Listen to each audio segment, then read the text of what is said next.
Kaixo eta ongi etorriak saio berri batera, gaur apirilak 5 ostirala elkarrizketa bakarra izango dugu. Oraingoan Aitziber kanpion etorriko da, Lesakako emakumeentzako jendaurreko komunikazio ikastaroa egingo duena. Ikastaro hau apirilak 20 eta 27an egingo da eta honen inguruan hitz egitera dator. Baina, beti bezala, goazen lehenengo gure edukiarekin.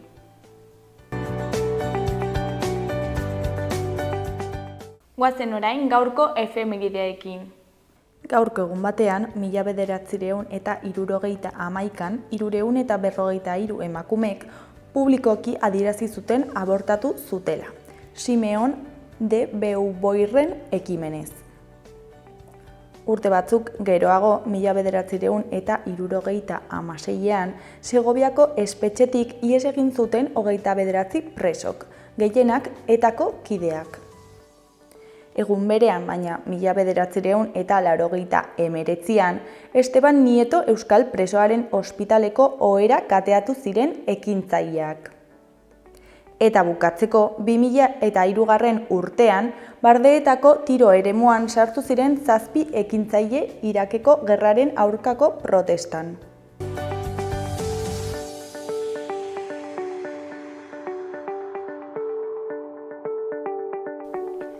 Asteburu honetarako agenda ikusiko dugu.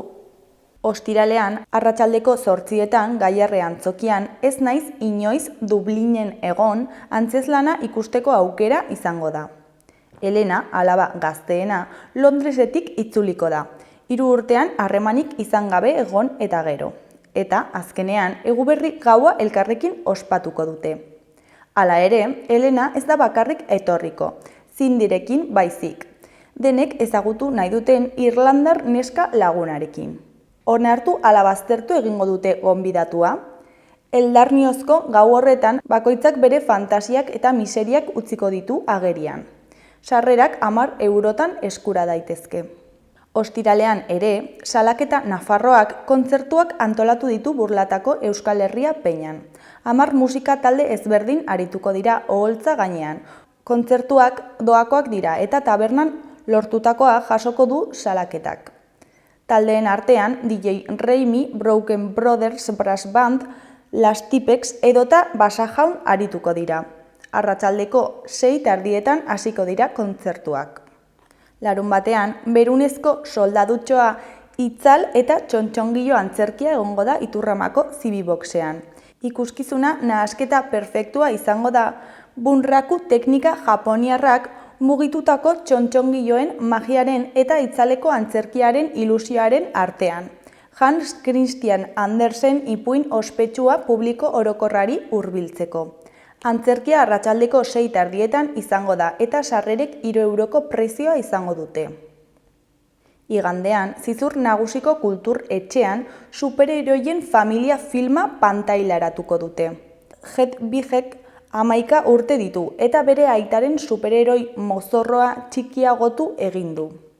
Beraz, jada ez da superlehoia izan. Bere bizitza zeharo aldatuko da hiriko superheroiaren rola bere gain hartu eta bere aita ordezkatzeko aukera duenean. Filma arratsaldeko 6etan emango dute eta sarrerek 3 euroko prezioa izango dute.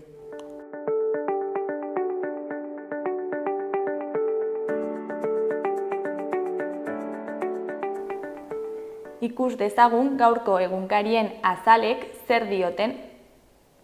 Diario de Noticiasen titular nagusian, UPNek irizpidea aldatu eta zerrenda bakarra izan da ere, Ibarrolaren zerrenda bozkatzeko aukera emango du. Barne kritikek hautagaitza aldarrikatzea proposatzen zuen hasierako plana zuzentzera behartzen dute alderdia. Besterik ez balego. Kargu publikoek ez dute finko bat jarri behar gastu organikoetarako. Argazki nagusian, eroriko bortitzean inplikatutako batzuk, istripua gertatu zen unean eta lasterketako medikuek hartatu aurretik. Titularrean, eroriko izugarria itzulia lasterketan. Roglik, Ebernepoel eta Binegard Gasteizko ospitale batean ingresatuta, lasterketa utzi ondoren. Ezkerreko berrietan alde batetik nazioarteko Txertaketa zentroak 5.957 nafar hartatu zituen. Beste alde batetik, doktoregoko 1.558 ikasleen herenak atzerritarrak dira. Eskuineko berrietan batetik hasi da EAEn kanpainarik lehiatuena eta erabakigarriena.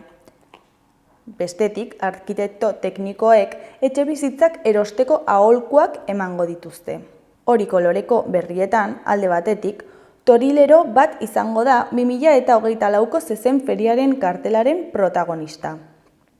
Beste alde batetik, Nerea Mortalena abeltzain berezia da. Bukatzeko, Osasunak 2 milioi baino gutxiago kobratu zituen Superkopatik.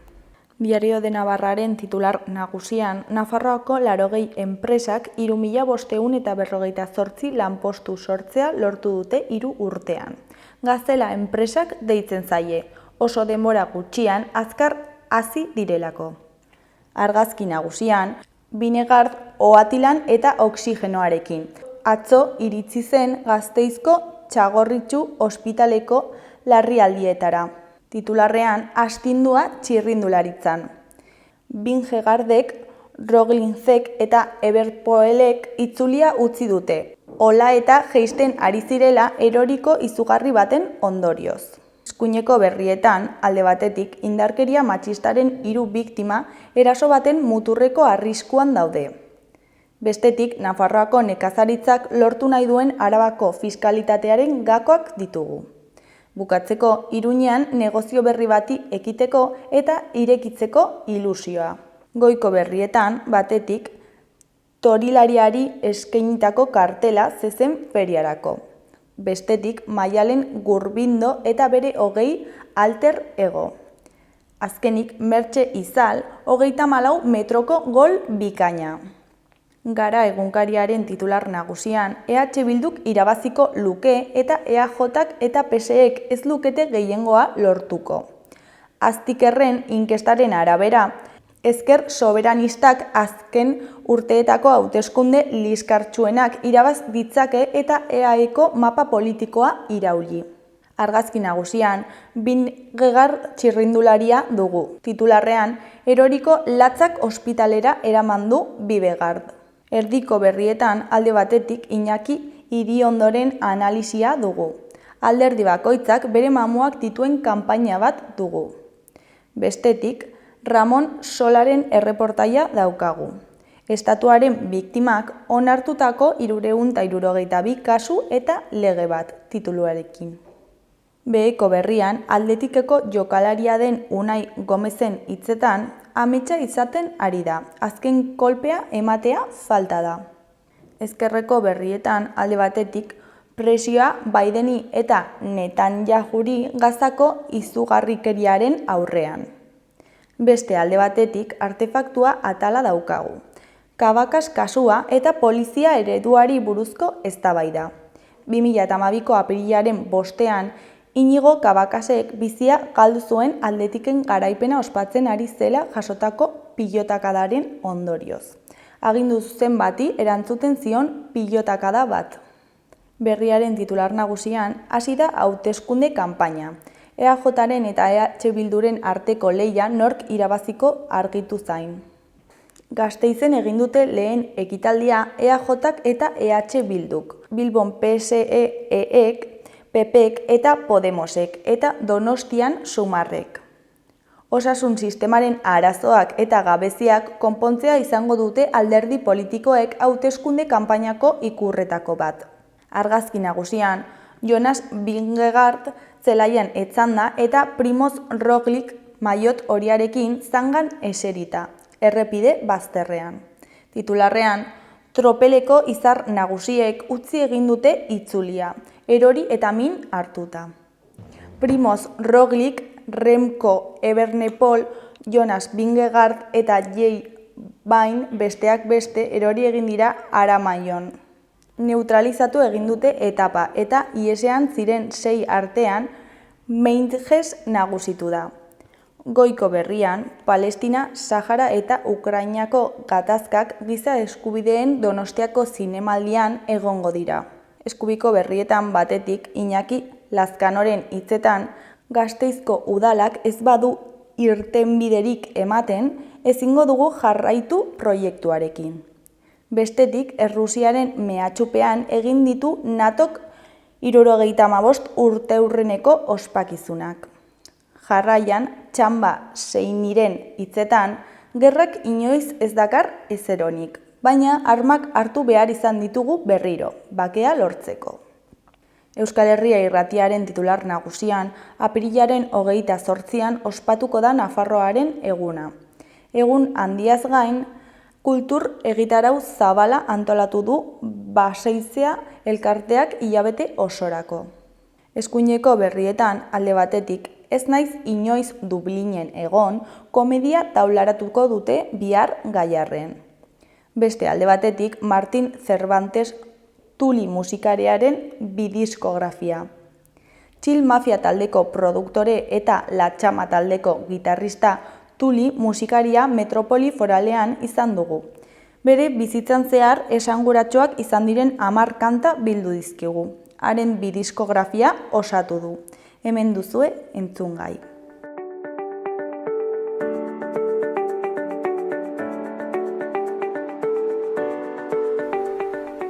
Gaurko eta asteburuko eguraldia ikusiko dugu. Gaur, ostirala, hegoaldeko haizea zakartu egingo da eta tenperaturak gora egingo du. Haize bolada oso gogorrak izango dira. Haizeak enbarazu egingo du tarteka, bereziki goizean eta gauean. Ia udako tenperaturak izango ditugu, batez ere Kantauri isurialdean, 27-28 gradu inguruko balioekin. Hegoaldean zertxobait baxuagoak izango dira maximoak. Zeruan, ostarteak erdi mailako hodeiekin eta goi hodeiekin eta baliteke une batzuetan zerua estalita geratzea, zurizka ikustea. Gainera, baliteke hauts gandua ere izatea. Larunbatean, bero egiten jarraituko du. Arratsaldera arte ia ez da aldaketarik espero. Hegoaldeko haizea zakar ibiliko da eta tenperatura maximoak 25-30 gradu artekoak izango dira. Gainera, goi-hodeiak eta hauts gandua izanagatik eguzkia bistan izango da. Arratsaldean aldaketa batzuk izango dira. Haizeak ipar-iparmendebaldera egingo du Kantauri isurialdean eta orduan hodei gehiago iritsiko dira. Gainera, haizearen norabide aldaketarekin tenperatura pixkanaka jaitsi egingo da. Gauean ez da baztertzen zaparrada trumoitxo batzuk botatzea. Igandean, temperaturaren jaitsiera eta zaparradak. Temperatura nabarmen jaitsiko da eta balio altuenak 19-20 gradu ingurukoak izango dira. Hodei ugari izango ditugu zeruan eta baliteke noizbehinka zaparradak botatzea. Ez da baztertzen noizbehinka trumoiak jotzea. Haizeak iparraldetik joko du.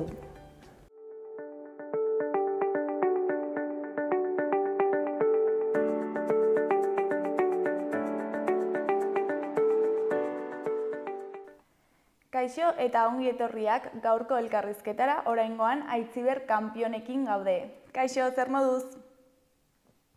Kaixo, ongi eta zuek? Oso ongi. Lesakan emakumentzako jende aurreko komunikazio ikastaroa prestatu duzu, ezta? Bai, ala da, bai. Eta zertan datza ikastaro hau? Izenak berak esaten duen bezala, jendaurrean aritzeko edo normalean hitz egiteko deitzen dugun hori edo jendaurrean komunikatzeko formazio bada. Honek daukan zehaztasuna da, emakumei bideratutako formazioa dela. Horrek zer esan nahi du? Orokor esana baduela genero ikuspegi bat, baina hortik haratago ere badoala, kontuan hartzen dituelako emakumeek dauzkagun egiturazko baldintzak eta oztopoak jendaurrean hitz egiteko garaian. Kontuan hartu behar dugulako jendaurrean hitz egitea badela espazio publikoa okupatzea eta badakigu horretan emakumeok badaukagula baldintza zehatz bat. Eta horren gainean eraikitzen dugu formazio hori. Eta zergatik ikusi duzue hau egiteko beharra? Nirekin kontaktuan jarri zen, lehenik lesakako berdintasun zinegotzia, eta gerora bortzirietako berdintasun teknikaria dena, nik horrelako ikastaroak ematen ditudalako beste leku batzuetan ere. Ni hasi nintzenean ikastaro hauek ematen, ez zuen emakumei bereziki zuzenduta, baina martxan jarri eta berehala nirekin kontaktuan jarri ziren berdintasun teknikari batzuk. Esanez, oso beharrezkoa ikusten zutela olako ikastaroak emakumei bideratuta egitea. Zergatik, badaukalako ahalduntzearekin eta espazio publikoaren okupazioarekin harreman handia. Horregatik, bai bortzirietako teknikariak, bai lesakako eta gainontzeko herrietako berdintasun teknikariek hortxe kokatzen dute ikastaro hau. Hau da, bortzirietako emakumei ahalduntzeko eta espazio publikoa hartu ahal izateko tresnak eta baliabideak eman ahal izateko. Beraz, bortzirietako udalak antolatzen du? Mankomunitateak. Eta trebatu proiektuaren baitan dago, ezta? Bai, hori, trebatuz nire proiektu pertsonala da, nun hainbat formazio eskaintzen ditudan, batzuk lotuago daude taldeen bideratzearekin eta beste hildo oso bat jendaurreko komunikazioarekin. Jendaurreko komunikazioa da orokorrean trebatuzen parterik handiena, esango dugu, eta trebatuzen parte handi horren parterik handiena hain zuzen ere hartzen du jendaurreko komunikazioak emakumei bideratuta. Bai udaletxe eta mankomunitateek beren herri eta bailaretako emakumei eskaini nahi izaten dietenean horrelako formazio bat, trebatuzen bitartez nik ematen ditut horrelako ikastaroak. Eta noiz sortu zen trebatu? Trebatuzekin hasi nintzen orain dela, data izango dira 2-3 urte hor martxan hasi nintzenetik. Justo momentu hartan lan batetik atera berri, langabezian egon da, horrelako egoeratan hausnartzeko denbora hartzen dugunean, eta pentsatu nuenean, ze izango litzateke ni ze lan egingo nuke gustoren, ez?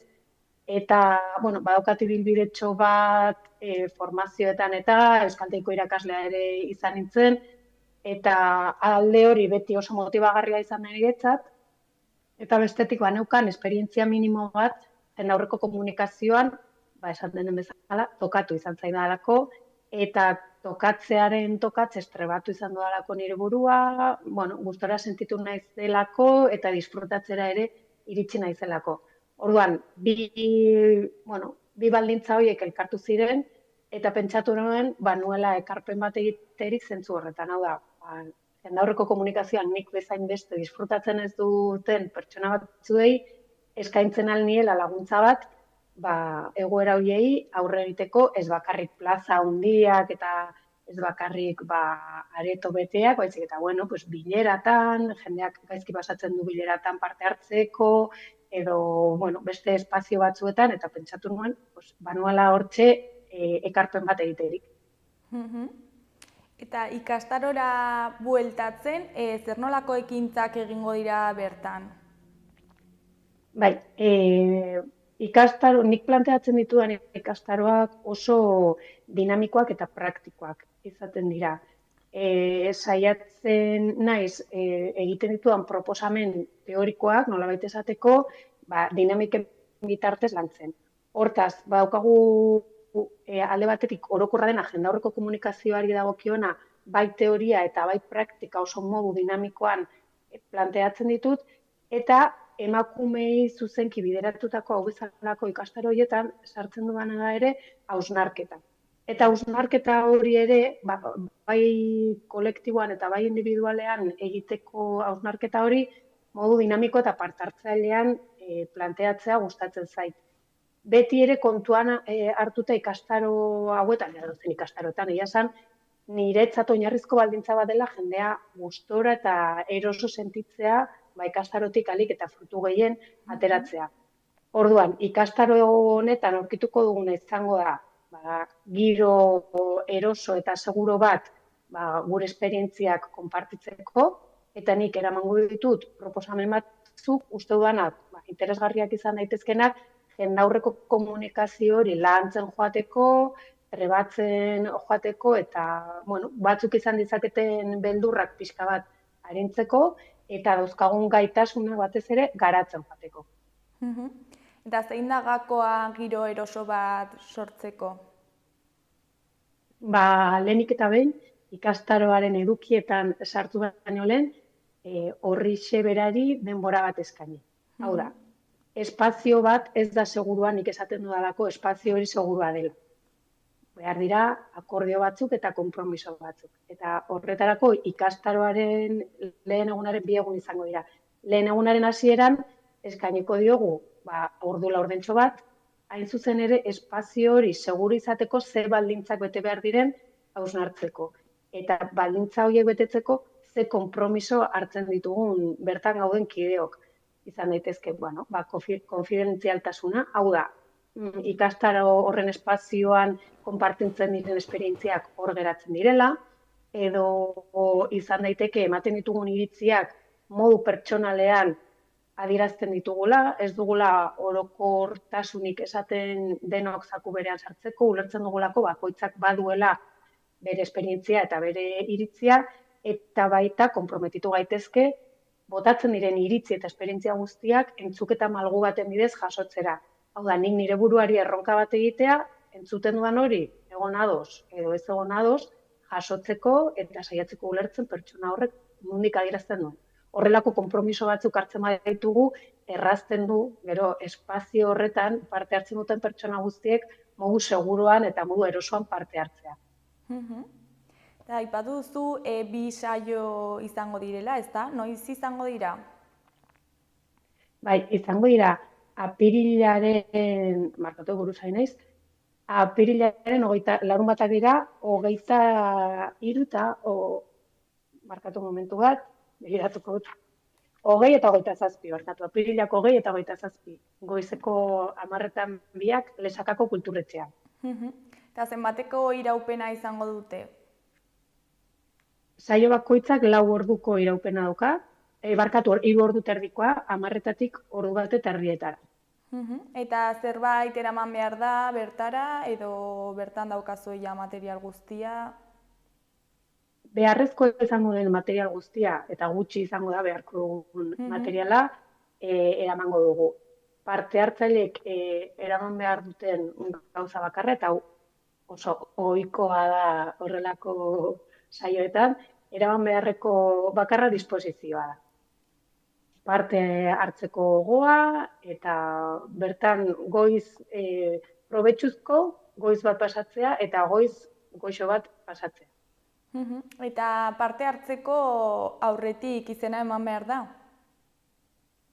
Bai, hor kartelean ere aurkitzen aldute informazioa, mankomunitatea bideratzen ari da, izena eman behar da. Plazak mugatuak dira, jendaurreko komunikazioa ari garenean, kontuan hartu behar dugulako, badagoelako parte praktiko bat, eta pertsona guztiek izan behar dute hitz egiteko eta bere diskurtso txikia egiteko aukera, eta badakit oraindik plazak badirela. Okerrez banago, 10 euroko matrikula horren behar da, mankomunitatearen bitartez. Eta zuk pertsonalki zer espero duzu ikastaro honetaz? Zer espero dut? Nik orain arte izan dudan esperientziarengatik espero dudana da. Etorriko diren emakume horiek, utela ibilbide bat jendaurreko komunikazioarekin, nolabait ez dena beraientzat erabat satisfaktorioa izan.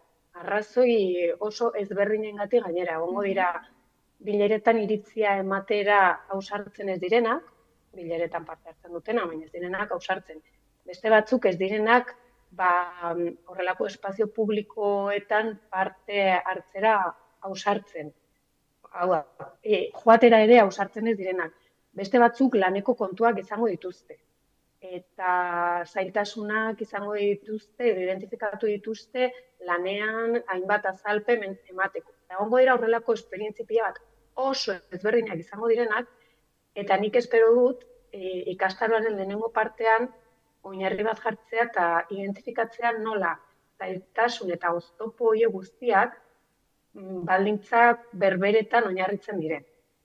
Badirela, sistema honek emakumeoi jartzen dizkigun traba eta zailtasun batzuetan oinarritzen diren oztopoak, eta gero zertan gauzatzen den horrelako oztopo bakoitza pertsonala da, baina badagoela oinarri komun bat. Eta beraz, hori finkatzen dugunean, hortik aurrera, joango gara gure gaitasunak trebatzen eta konturatuko dira, eta nik behintzat hala espero dut, badugula zerbait komuna, oinarri komun bat, eta hortik aurrera bakoitzak garatu ditzakela bere gaitasuna.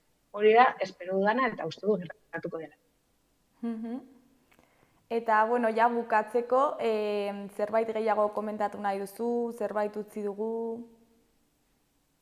Babia, agian komentatzeko bira, jendaurreko komunikazioari ze balioa ematen diogun, edo zergatik uste dudan garrantzitsua dela emakumeok jendaurreko komunikazioan trebatzea.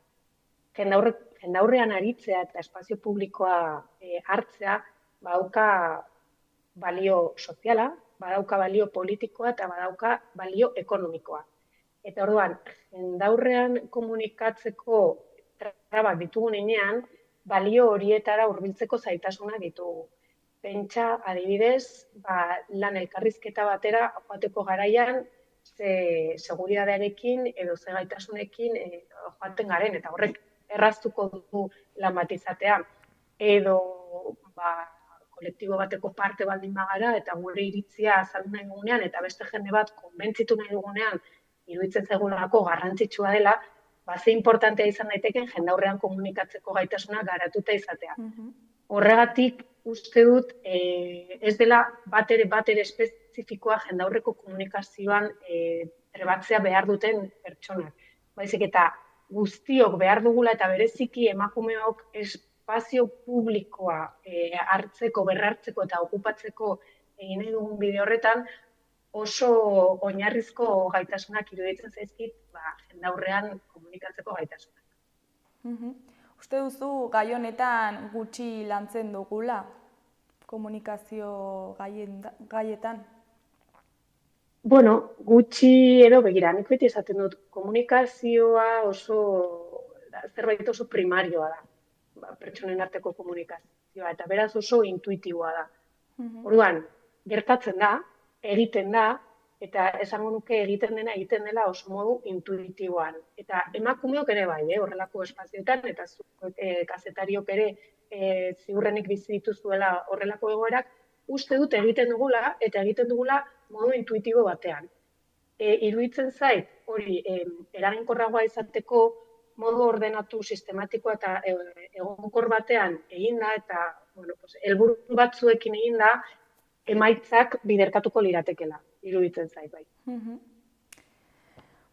Aitziber, mila esker gurekin hitz egitera etortzeagatik eta zure proiektua aurkezteagatik.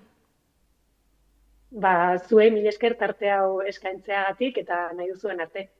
Espero dugu oso ongi joatea ikastaroa. Hala da bai. Eskerrik asko. Agur.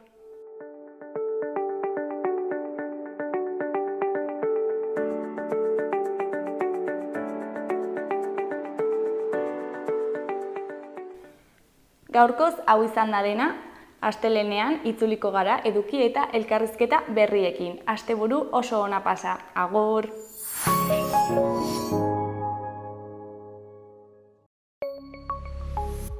Gobierno de Navarra. Nafarroako gobernua.